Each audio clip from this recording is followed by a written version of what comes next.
Welcome back to the Champion Mindset Collective podcast. I'm your host, Anthony Dahya, and I'm so grateful that you're here listening or watching this podcast episode. Would love for you to share this episode with your friends, your family, and your workmates. And if you haven't already done so, please follow or subscribe to this podcast so that we don't miss another episode. And we can get this episode out or the podcast out to the wider world. Today's guest is Carolyn Boras. Carolyn helps educators reclaim their passion and joy. Many educators want to leave their profession because of work-life imbalance, stress, anxiety, and overwhelm. Yet many feel stuck because of feelings of guilt, failure, fear of the unknown, and fear of rejection in the corporate world. Self-esteem, confidence, and personal power seem to have disappeared, only to be replaced with the imposter syndrome, which is then manifests into lack of motivation, procrastination, and negative self-talk. Carolyn has been an educator for 40 plus years and has experienced these feelings many times throughout her career. Carolyn knows what it means to feel as though you had no options available. Let's welcome Carolyn Boras to the Champion Mindset Collective podcast. Welcome, Carolyn. Thank you very much. Glad to be here. It is great to have you here. So, Carolyn, before we kick into some questions, I'd love to set the scene by asking you to give us a little bit of a summary of your life from childhood to now, and how you got to doing RTT, which is something that I'm very interested in doing myself. And how does that help people? Okay. Well, that's like a really loaded question, Anthony.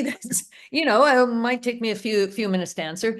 But anyhow, I am originally from Canada, and I grew up on a farm, and both of my parents were alcoholics. So that had a whole huge number of implications. So I grew up in a dysfunctional family. I became a teacher.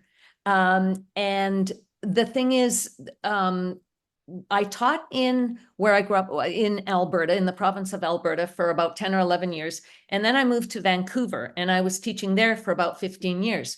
So if we go back about 20 years, by then I had been a teacher for 25 years already. And while I was living in Vancouver, Vancouver is so expensive. And I couldn't afford to go anywhere. I couldn't afford to do anything. I was driving a 15-year-old Honda Civic with 250,000 kilometers on it. And I didn't know what I would do if the car broke down, because I didn't have the money to buy a new car. And all of the schools that I taught in, because I wasn't a class, I've never been not never, but I wasn't a classroom teacher. I was a specialist teacher. So that meant I saw every kid in the school, but I would move around from school to school, right? Depending on whether they needed a music teacher or not, because at the time I was teaching music. And so while I was teaching in these schools, I was more or less in the suburbs, and I was the only single person at the school. And so, it was really hard to connect socially, because, keep in mind, this is 20 years ago, and how would you find how to connect with people? We didn't have the internet the way we have it now. It's so easy to make connections, right? So that was all going on in my personal life. But in my professional life, I was getting close to celebrating my 50th birthday.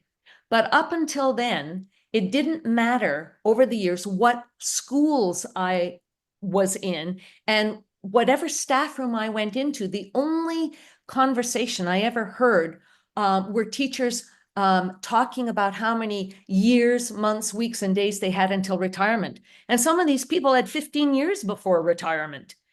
And so as I was thinking about turning 50, I thought, if I retire when I'm 65, how am I going to stand listening to this misery for another 15 years? I mean, I thought there's got to be another way to live instead of just existing and living for the future. And around that time, I discovered the world of international teaching. I never even knew it existed, and I kind of fell into it because a colleague of mine got into international teaching. And so one thing led to another. And the year that I turned 50, I started my first gig at my first international school. And it was, I mean, I packed up everything and I moved halfway around the world. Because to me, I felt that I had no other choice. I couldn't keep living the life that I was living because I was so unhappy. And so because turning 50 was momentous, I thought, well, what am I going to do with this decade of being 50? And I decided that while I was now overseas, that my 50s were going to be my decade of adventure. And man, did I have adventures. I had travel adventures that would never have been possible had I stayed back home. I had professional opportunities that I never would have had I stayed at home, because the world of international teaching is way different than teaching in a public school system. I mean, it's way different. So my 50s were great. I was experiencing all of these new things. And then I was looking at turning 60, and well, 60 was even a bigger number. And I thought, well, now what? And so I decided that my 60s were going to be my decade of even more adventures. So I had even more adventures, work-wise and travel-wise. And now that, I mean, I just recently turned 70, and I thought, oh man, that is a huge number. Well, like, really, what am I going to do with that now? And so I decided that my 70s are going to be my decade of my second brilliant career, hence RTT, hypnotherapy, helping colleagues. My 80s are going to be my Yoda years, because I hope by then I've acquired some wisdom. And my 90s, I don't know that, but I don't know what I'm going to do in my 90s. But the way I got into RTT was that about 5 years ago, I'd experienced a health scare, and I was given a second chance. And I mean, I know not everybody gets a second chance, so I was really grateful for the second chance. But I was wondering, well, what am I going to do with this second chance? I mean, I can't fritter it away. It's a gift that I've been given. And while I was grappling with that, I discovered RTT. And I'd always been interested in hypnotherapy and how the mind works. And I'd experienced hypnotherapy myself, and I really liked the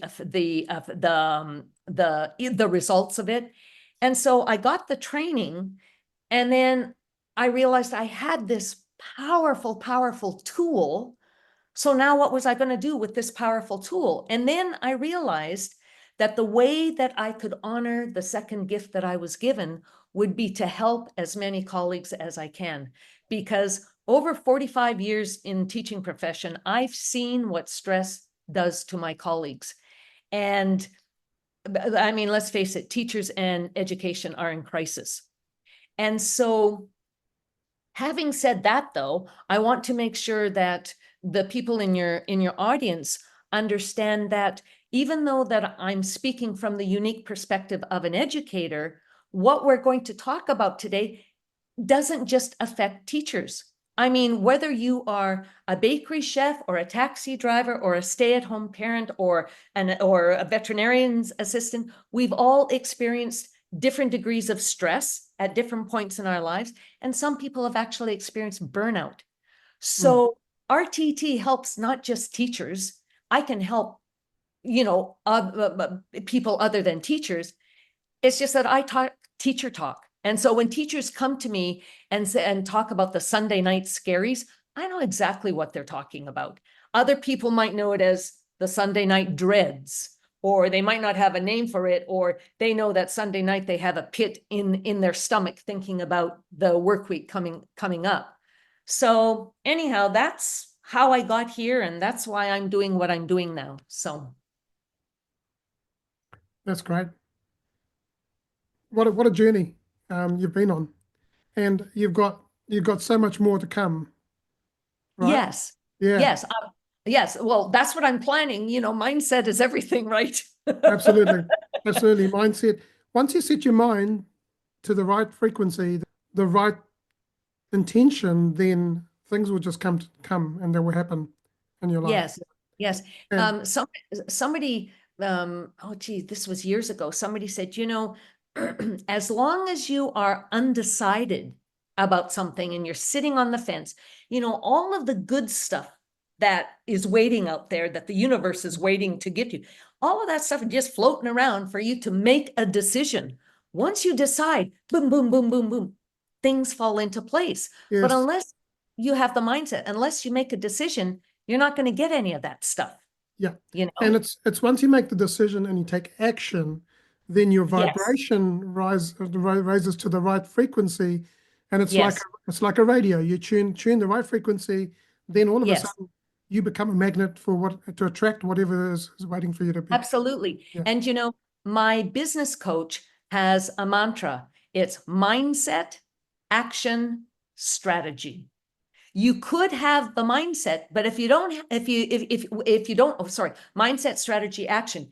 You could have the mindset, but if you don't have a plan, then, and if you don't take any action on anything, then you just have the mindset. Well, what good is that going to do? Or if you have a strategy and you take some action, but you don't know where you're going, you're just going to be flailing about. exactly.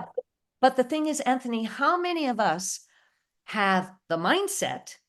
We've got the plan, but then we don't take any action. Mm, yeah, That happens more often than not. It's like people, well, anyhow, that's a total other discussion if it can be, but it's so important that, she quote, my business coach actually quoted me the percentage of people who actually go through and actually do what they say that they're going to do. I mean, yeah, it's not very large. yeah. I also heard that your mindset is actually your mental action, right? Mm, You're taking absolutely. action mentally, but then Yes. but then when you take physical action, so when you then do that in your physical sense, then that's when the magic happens. That's when Yes, things happen. yes, Yeah. yes, absolutely. And in terms of mindset, in RTT, well, I know that you're familiar with Marissa Peer, right? Mm, Who yes, developed rapid transformational therapy.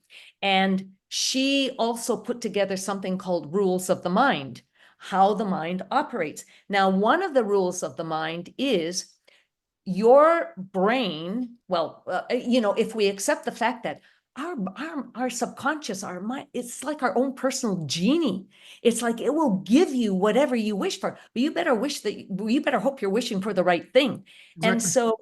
so, one of the rules of the mind is that your mind responds only to two things. It responds to the words that you tell yourself, And the and it emotions, responds to the pictures which is that you're brilliant. constantly The making in visualizing. your head. Yeah, Exactly, yeah, exactly. So that goes back to mindset, strategy, action. You could have the mindset, but what pictures are you playing in your head to see yourself being successful or whatever it is?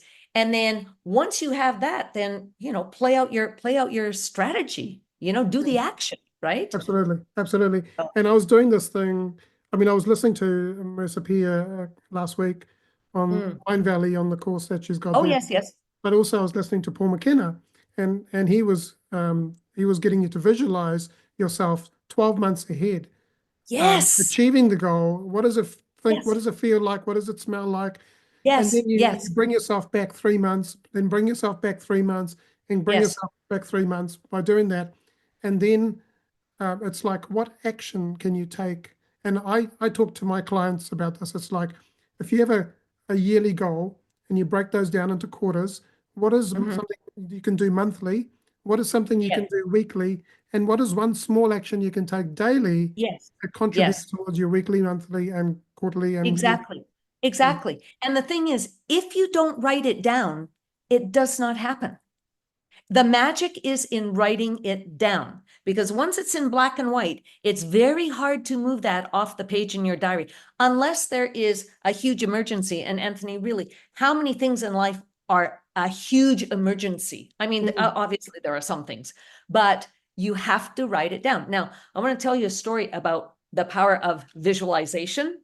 And so, many years ago, when I was working on my my master's degree, I was in the last year of the degree, and I knew that at the end of that year, I would have to have my oral exam. Now, in the 2 previous years, all you heard about from former students was, oh, the oral exam. Oh my gosh, the oral exam, blah, blah, blah, the oral exam.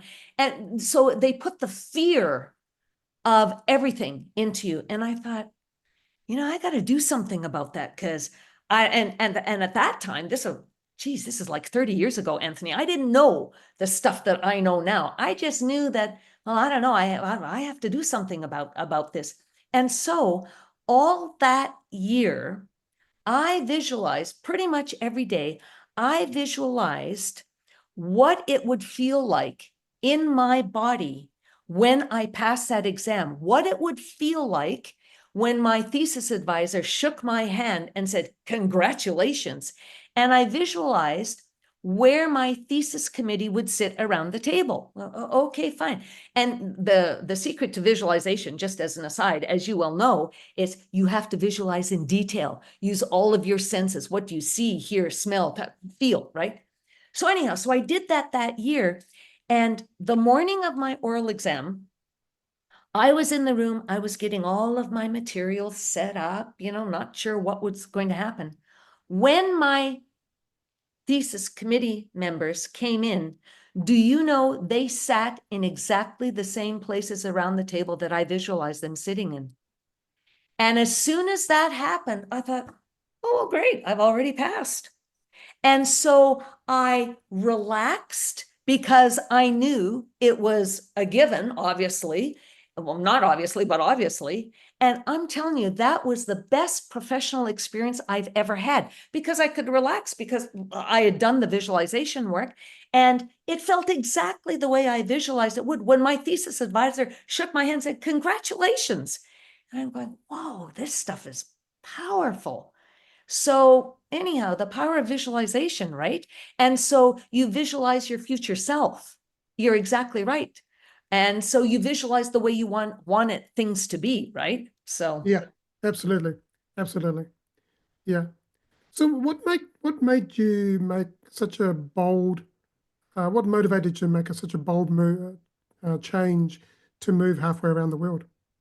because I was so unhappy where I was. Mm, And I thought, I can't stand another 15 years of this. And I can't save any money. Like, here I am, a person with 2 degrees, I can't go anywhere. And of course, there's so many things to do in Vancouver, and so many places to go. I couldn't afford to do any of that. I was sitting in my apartment. I couldn't afford to drive my car, and I didn't have a social life. And I thought, what I can't keep living like this.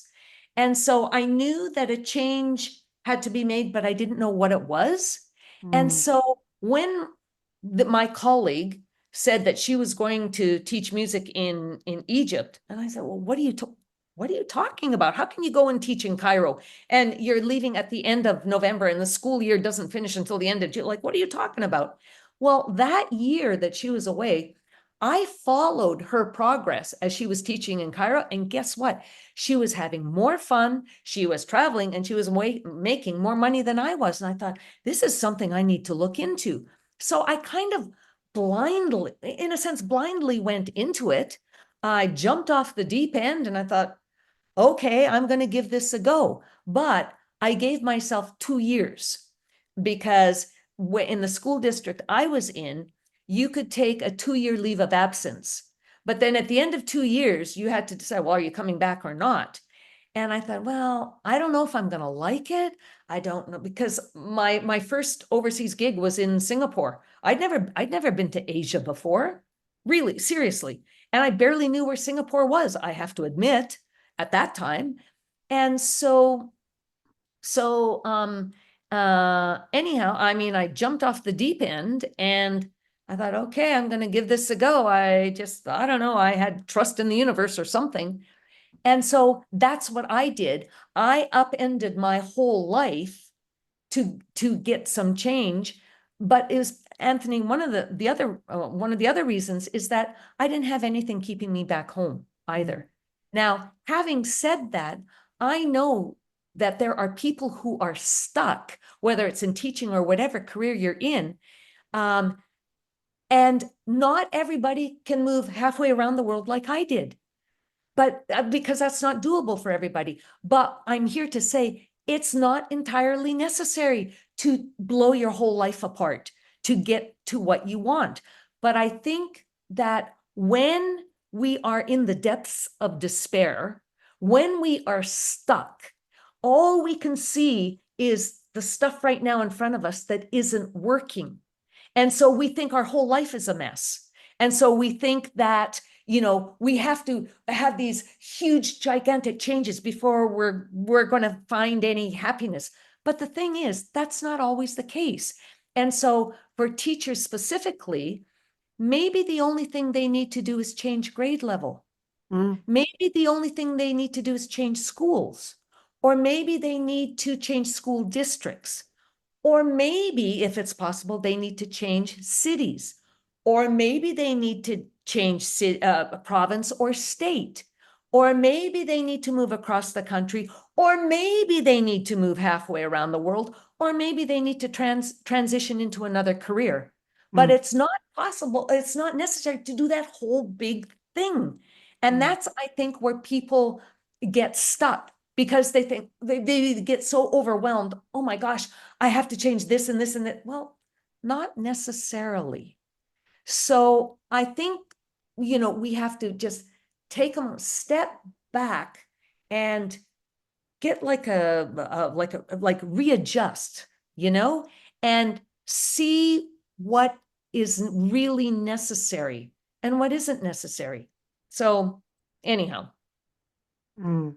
Yeah, absolutely. And so, Carolyn, how do you help? So, a lot of educators will struggle with their feelings of guilt and failure and considering career changes. And we've talked about like some of the things that they face. How do you address them, reframe these feelings? Well, there are several reasons why teachers feel guilty and why they feel like they're a failure and why they feel like they are imposter syndrome, why they feel as though they're imposters.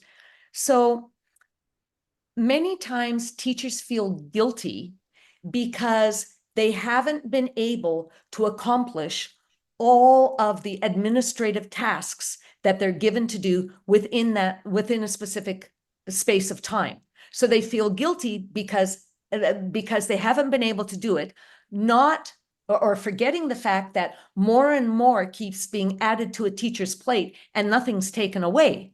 So the amount of time you have to do things is shorter and shorter and shorter. So teachers feel guilty because they can't get all of that done. Therefore, they end up feeling like failures. Sometimes they feel guilty because they can't seem to move a kid ahead as much as they want to. And so therefore they feel like a failure. They feel like they're a terrible teacher. Sometimes, and I've had these years where it's not just one or two kids in the class, but it's an entire class. And the big, huge overriding problem is class behavior. And when you have a class like that, you end up feeling guilty because you can't get a handle on the classroom management situation. And then you feel like a failure because you can't get because you've been trained. And why can't you do this? I have a perfect example. So in my second year of being in Singapore, I was a kindergarten teacher. And that year I had the worst behaved class in 25 years of teaching. And all of the tools from my classroom management toolbox, none of them worked. And so I was feeling worse and worse every single day because nothing I did worked. And I would look into other teachers' classrooms and I'd go, oh my gosh, they get to teach. How come I don't get to teach? All I'm doing is being a sergeant major and a drill sergeant and trying to get a handle on classroom management. And the other thing is, teachers, as an aside, teachers have this idea, they have this idea that they have to be perfect and that they can't ask for help because then that is casting dispersions on their ability as a teacher. And then they feel like a failure. And then you get into this looping thought spiral down, down, down, so this stuff is so connected, So there's all of that. And then teachers feel guilty because some of them are thinking of leaving the profession. So they feel guilty because, well, they're leaving the kids, they're leaving their colleagues, and what are the kids going to do? And the fact of the matter is, nobody is indispensable. So when you leave that school, the hard reality is you are going to be replaced so fast, it's going to make your head spin. And those kids will adjust to whoever the new teacher is, because guess what? Life goes on. It doesn't matter how long you've been at the school, how much you've contributed to the school, how many musical productions you've done. It doesn't matter. When you're gone, you're gone. And so you're not irreplaceable. But teachers forget that, right? And teachers also forget that they are not the only ones responsible for a kid's success at school. It's not just them. They're only one cog in the wheel. The other moving parts are parents, other teachers, the school system, the community, the environment. All of that contributes to a kid's success or not success. It's not just you, but teachers think it's just about them. And so when teachers are thinking of transitioning out of teaching, so they're having all this guilt that they're leaving the kids, they're leaving the colleague, et cetera, et cetera. They're also feeling guilt because, well, now I've spent all of these years going to university. I've spent all of this money getting this training. I spent all of this time getting professional development. And what, was it for nothing? Did I waste my money? So they're feeling guilty about that. They're feeling like a failure because obviously I didn't make the right decision 4 or 5 years ago before I started university or whatever it is. And then when they happen to mention the fact to friends or colleagues or family that they're wanting to leave the profession, then you get these well-meaning friends, family, colleague who are nattering in their ear, what's wrong with you? You have such a high-paying job. Look at all the people who don't have a job. You're going to give up all of those holidays? You're never going to get those holidays. And so, and so a teacher is going, well, their head is swimming with all of this. And guilt and failure are so intertwined in all of that. And then they think, well, if they really and truly do want to change to another career, then they have the imposter syndrome comes up. Well, I'm just a teacher. Nobody's going to hire me. I don't have any other skills that can transfer over. But the fact of the matter is that all of the skills that teachers have, they're just too numerous to mention. You take those skills that you have as a teacher and you rewrite your resume and your CV in the language of the career, the profession that you want, then people understand what your skills are. But if you just write your skills as a teacher, nobody else outside of the classroom understands what you're talking about. When you say, yeah, I've got classroom management experience. Well, what does that mean in the corporate world? Nobody knows what that means. So it's not a question that you don't have transferable skills. It's that you're not using the right language to get at the audience that you want to get at, right?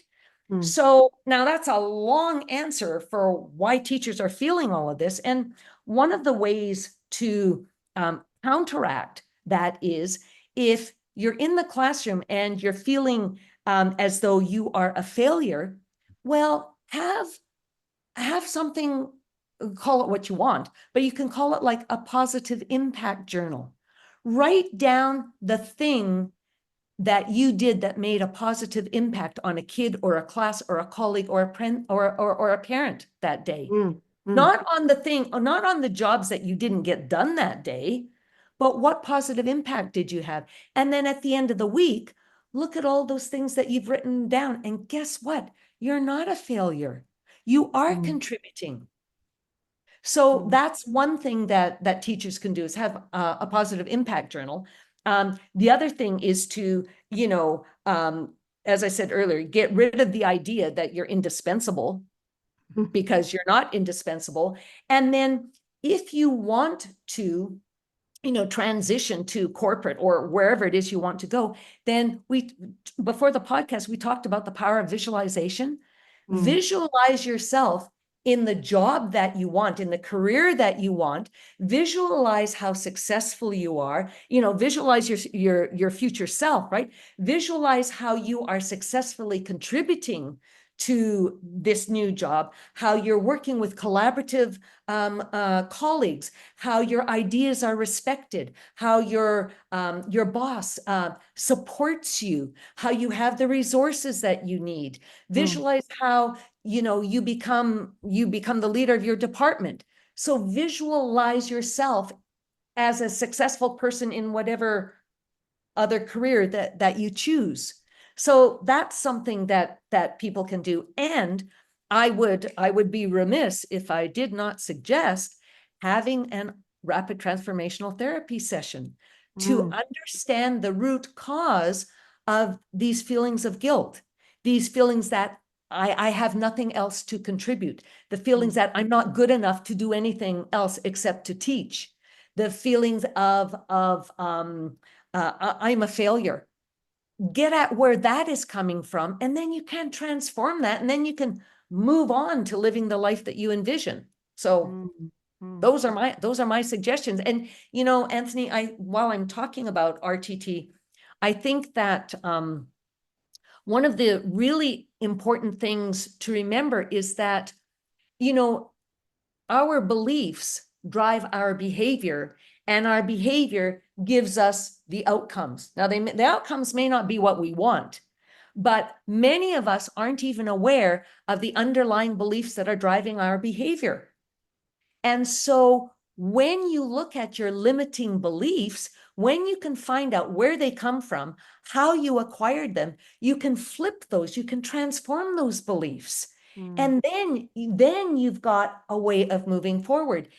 I think that, when we see a ship or a boat and it's docked at the dock, and we know that what's keeping the boat in place is an anchor. And on the surface of the water, we can't see the anchor, but we just know it's there. That's what's keeping the boat stuck. And so our limiting beliefs are like the anchor.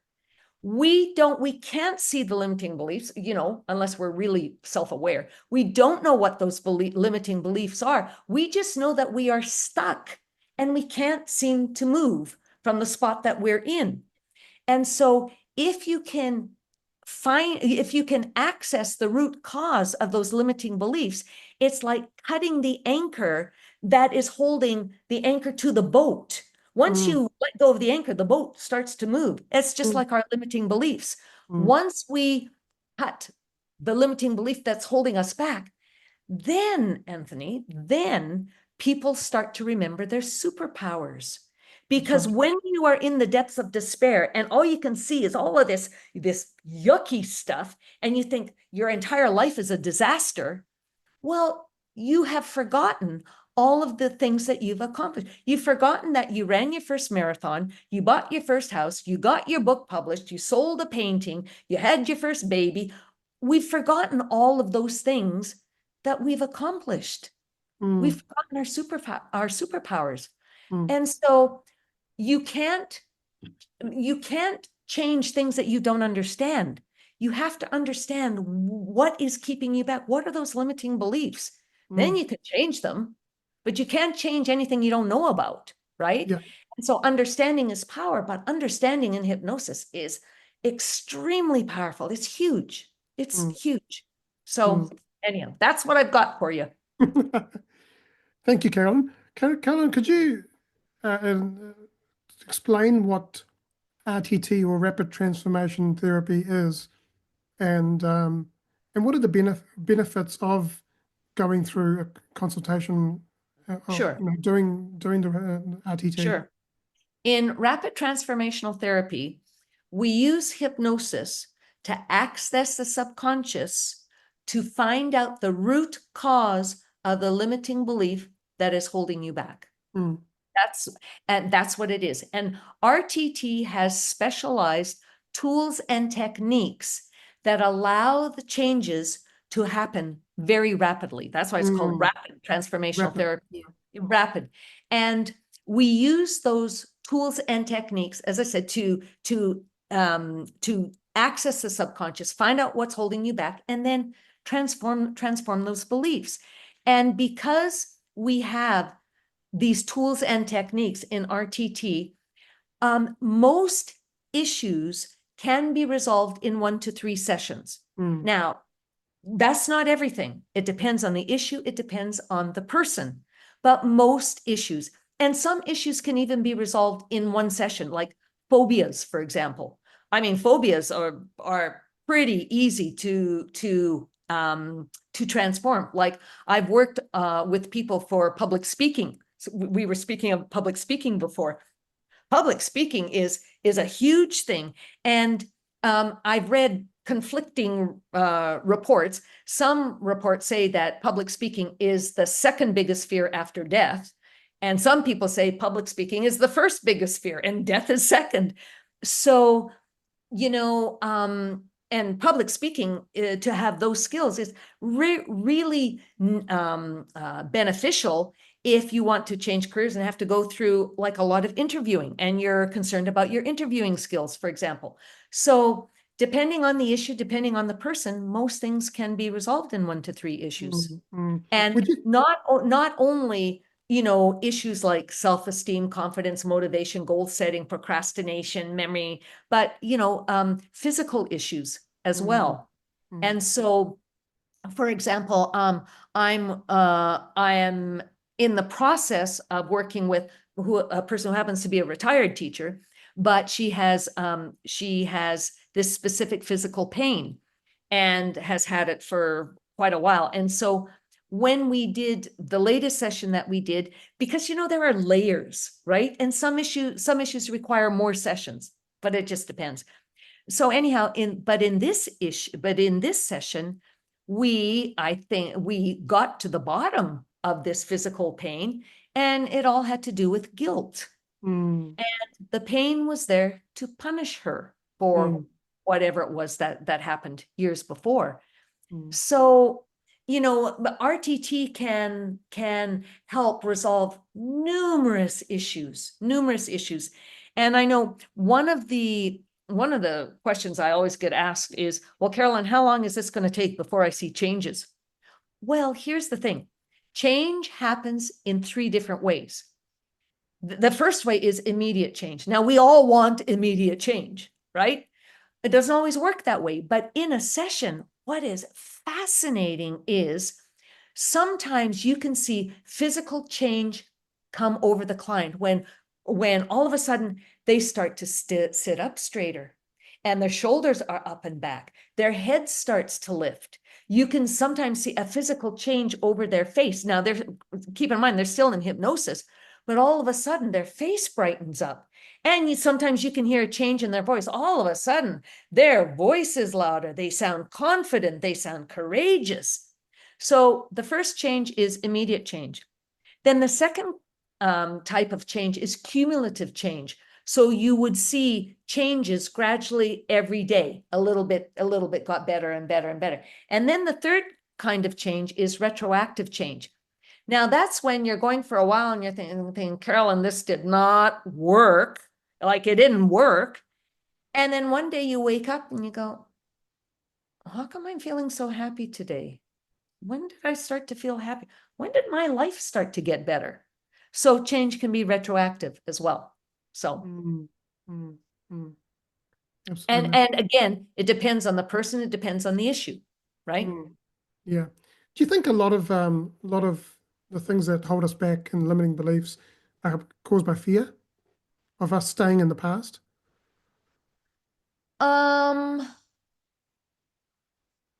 Well, maybe. I know that, but what I think is what incident equals belief. So whatever has happened to us, we formed a belief about ourselves. So if your brother called you fat when you were 10, you formed a belief about yourself, you know? Mm, So maybe it's due to fear. Maybe it's also due to anger. Maybe mm, it's also, here's the thing. Marissa Peer said, and I'm going to quote her because, you know, she's worked with thousands of people, right? And she said that out of all the thousands of people that she's worked with, she said there are only three things wrong with people. One of the things is people have the belief that they're not enough. I'm not good enough. I'm not talented enough, tall enough, rich enough, good looking enough, whatever. I'm not enough. The self-worth. second thing, Mm, the second thing that is wrong with people is they feel that they can't connect. They can't connect with whomever. And the third thing that is wrong with people is that they feel that they can't get what they want. And so the limiting beliefs are somewhere in there. And maybe the feeling that I'm not good enough came from fear. I mean, who knows? Who knows, yeah. right? But, you know, in the people that, and sometimes in a session, more than you might feel that you're not enough and that you can't connect. Like there, or maybe all three of those fears are wrapped up into this limiting belief. But Mm, honestly, I'm telling you, it's like the details of the issue that you're bringing to me are different than the details of another issue that somebody else brought to me. But honestly, the number of times that the underlying belief is I'm not enough, Marissa was right. It's mm, like people get the belief they're not enough. mm, That, you know, if they felt abandoned when they were left with, I don't know, aunt and uncle when they were 5 years old because of some emergency in the family, but they form the belief that they're not enough, they're not lovable enough because everybody abandons them. Well, yeah.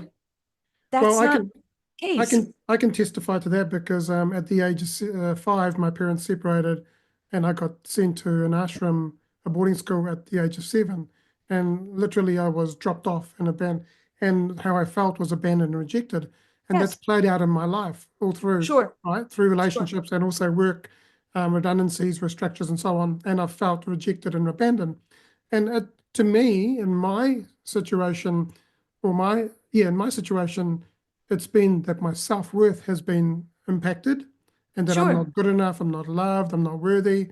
And then Yeah, that then has an effect on my self-esteem sure, because of my, course. my needs Of course. aren't being met. I'm my emotional, I'm not in touch with my emotions and I'm not setting healthy boundaries.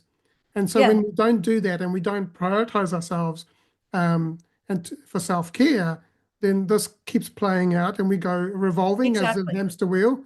The patterns keep exactly, repeating, right? exactly.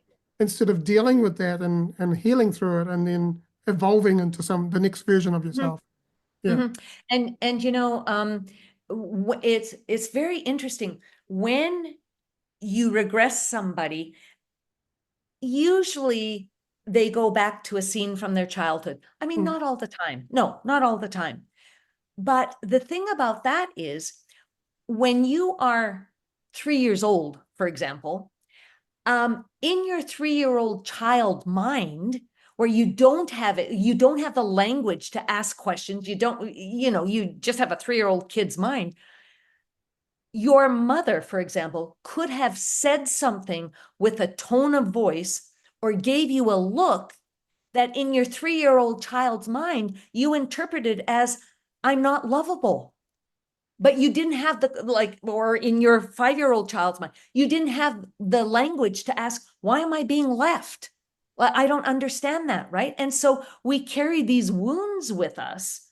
And mm, until we get to the bottom of it, and you know, what is also interesting is when you go into regression, um, that sometimes the client cannot see the scene, right? But you know what? The most important thing to come out of each scene is what are you feeling? Like if you can get at what are you seeing, what are you hearing, what are people saying, what are you doing, what are you feeling, and then I'm feeling this way because, And when you keep asking that and taking off the layers of the onion, you get down to what is the belief that you formed about yourself as a result of this?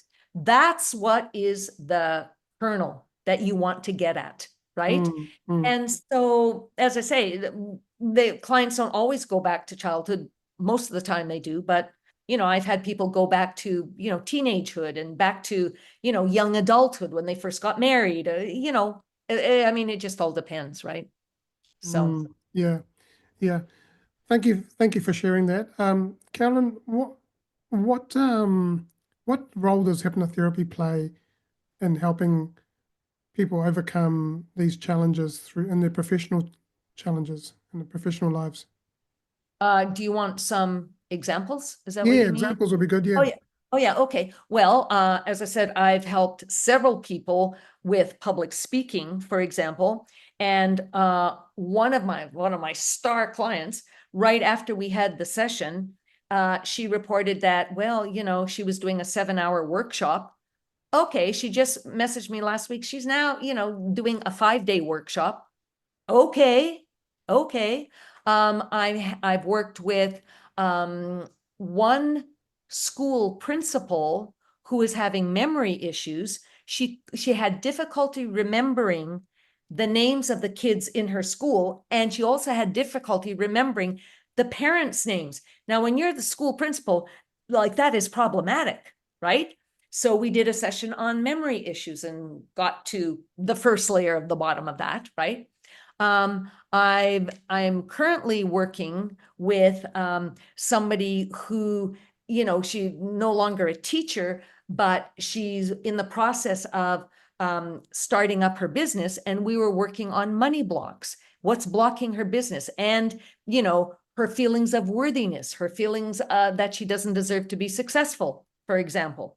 And I've worked with, another former teacher who decided that, well, she wanted to try her hand at art. She's all, she was a teacher in corporate community college, so on and so forth. But she always had a talent for art, but it was never developed because, the parents say, well, you're not going to make a living as an artist. So just forget about being an artist and you're never going to make it, blah, blah, blah, all of that stuff that you end up being told. Well, so when we did a session, she found out that guilt was holding her back, and that she didn't believe that she could truly be successful because she felt that she didn't deserve success with her artwork. Well, once we got to the bottom of that, Anthony, as soon as she was able to call herself an artist, as soon as she could say, I am an artist, it was like the floodgates opened and she is producing art. I mean, her creativity is just flowing, and there is no depth to her talent. Every time she shows me a piece of artwork, I'm going, how much better are you going to get? So it's that. I worked with another teacher who was having motivation issues. But when we got to the bottom of it, motivation was just attached to self-confidence, which was attached to self-esteem because of what happened in her marriage several years before. So we cleared that up, and now she's doing all kinds of things now. You got no trouble with motivation now. So I think you alluded to this earlier when you were talking about what had happened in your own life. What I'm finding is that while someone might come with a specific issue, like self-esteem, for example, there are so many other things that could be attached to self-esteem that if you can collapse the self-esteem issue, a few other things end up collapsing and resolving themselves. Because, so much of this, I think, it's like a spider web. It's all intertwined. Like, not everything, obviously, but for some people and for some issues, you resolve one thing, you've resolved a few other things as well. So, Absolutely. What are some of the misconceptions about hypnotherapy, and how do you address those? okay, well, I'm really glad you asked that because there are some misconceptions. The biggest misconception that people have is that when they are in hypnosis, they lose control. They're no longer in control. And that is absolutely not the case. I cannot control you because your subconscious is there to protect you. It will not allow you to do anything that goes against your values and against who you are. And so, I mean, I can't make you quack like a dog or quack like a duck or bark like a dog. I mean, that's stage hypnosis, and that is entertainment. That's got nothing to do with using hypnosis as therapy. And so you are always in control. You can always get out of hypnosis. All you have to do is open your eyes and you're out of hypnosis. It's as easy as that. And people say, well, what does it feel like? Hypnosis is simply a deep state of relaxation. That's all it is. It's almost like meditation, right? Well, it's focused relaxation. Meditation, yeah. Yeah. And some people say, yeah, well, I can't be hypnotized. Well, the fact of the matter is we all experience hypnosis every single day. We just don't know it. So for example, when you are watching something on TV and you're engrossed in it, you're in a state of hypnosis. When you are engrossed in, like, say, an art project and you're so enjoying it, and all of a sudden 3 hours have passed and you're going, well, where did the day go? You are in a state of hypnosis. Or in a scary way, you've driven home, you drive into your parking lot and you go, I don't even remember going through that stoplight. I don't remember turning. State of hypnosis. Every time we're driving, we're in a state of hypnosis. Exactly. Because the subconscious mind is in driving. That's exactly right. Yeah. And some people say, well, they think, well, when you're under hypnosis, you go someplace else. Well, that's not true.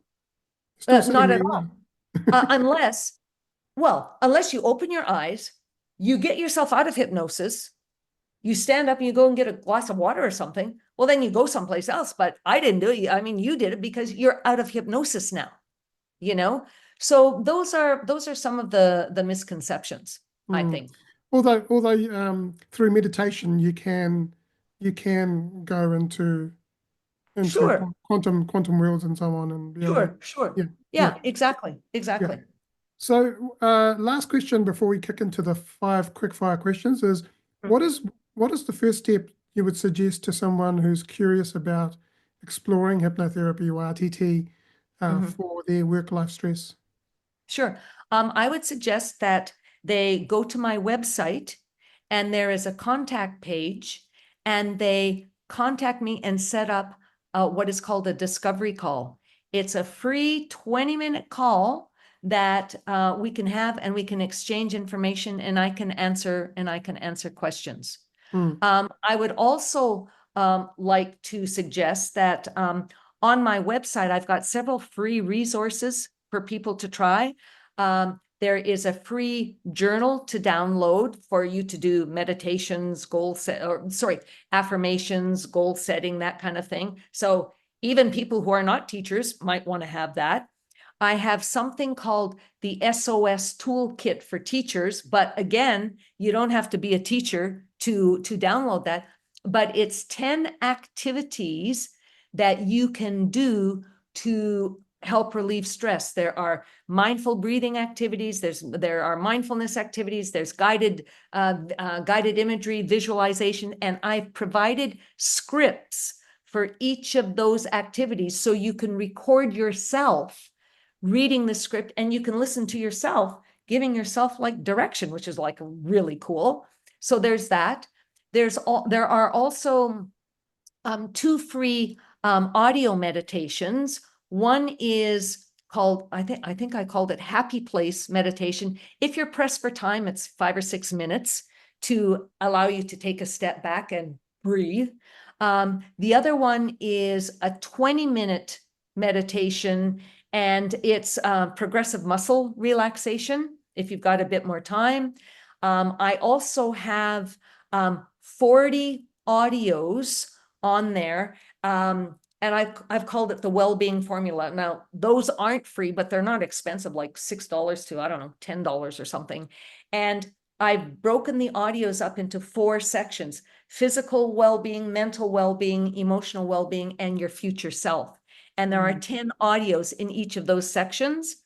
And I also have a Teacher's Serenity book, which is not free, but it's not that expensive. And it's all activities that you can do to help you handle stress and burnout. And it's got affirmations and all kinds of things. So, but to get back to your original question, contact me and we can have a discussion. That's the easiest way to move forward. Yeah, we'll put the links to your website and so Yeah, on, yeah. and social Great. media and all that in the Yeah. description of the podcast, so people can click and visit. Great. Yeah. Great. So we're at the quick fire questions now. So 5 quick fire questions you can answer in a word or a short sentence. First Okay. question is, how do you define success, and has that definition changed for you over time? Success for me right now, since I've been given the gift of a second chance, success for me right now is knowing that I am contributing, that I'm giving back, that I'm using this gift to help other people. That's, to me, is success. Awesome. Who's been your greatest inspiration and why? My dad. I mean, it's a double-edged sword, even though he was an alcoholic. My dad was funny. He had such a sense of humor. He was the kind of person, he would just collect people. They loved being around him. He was so funny, but he had strength of character. He had convictions. He knew what he stood for. And, for him, he always told us there's a right way and a wrong way of doing things. And that's true to a certain extent, but most of life is in the gray area. It's not in black or white. So, but I mean, he had strength of character and convictions. He knew what he stood for. So anyhow. Who's been also, sorry, what is something that you believe that others may disagree with? Well, I was thinking about that question, and I don't know about that one, but perhaps it is, I think that our future is predetermined by the choices that we make. So I don't know, that might not resonate with people who believe in karma. And maybe it is a definition of karma. I mean, I don't know, but our future is really in our hands based on the decisions we make today, right? Mindset, right? Yeah, absolutely. If you could go back and give your younger self one piece of advice, what would that be? I would say you're in for some kind of ride. Yeah, it's a wild ride. It is a wild ride. Listen, the number of times I was in Singapore and I was out on the field and I was on playground duty, and I would think to myself, I grew up on a farm in rural southern Alberta. How did I end up halfway around the world doing this? It's like, who knew that was going to happen? So, Just strap in and enjoy the ride.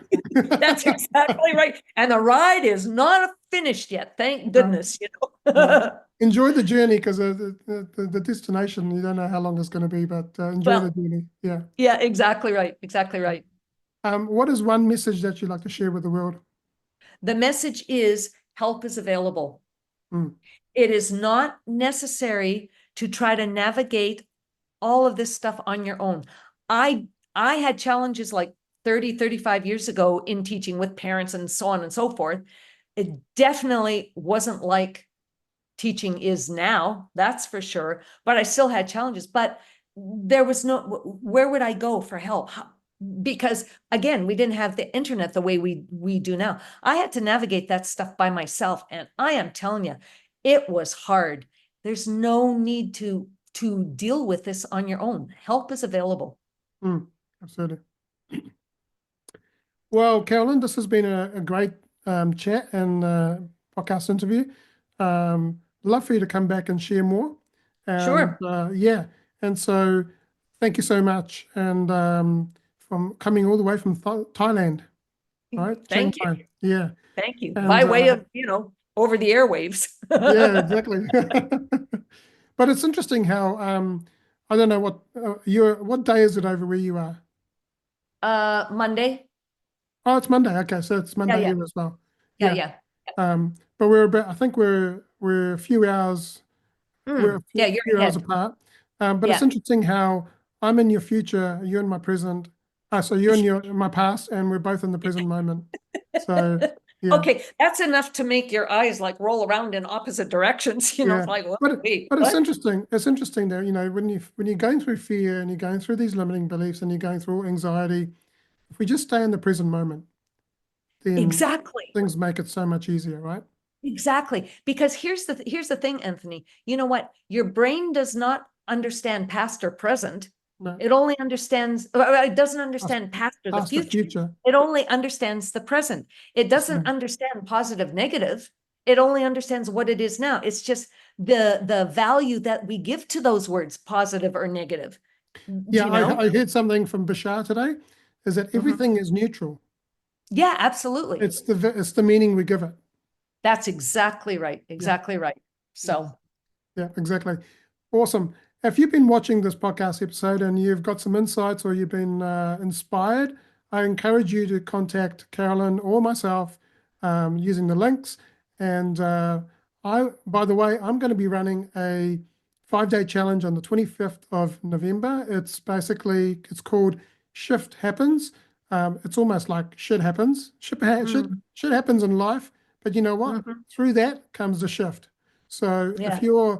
if you're in corporate world, or if you're in the 9 to 5 job and you're struggling, and you want some help around change, building confidence, resilience, and communication, then I encourage you to click the link in the description below and sign up, register for the 5-day challenge. It's absolutely free, and also join the Champion Mindset Collective group on Facebook and on LinkedIn, and also follow this podcast and subscribe to it and share it with someone else who really would benefit from listening to this. So thank you so much for joining us today.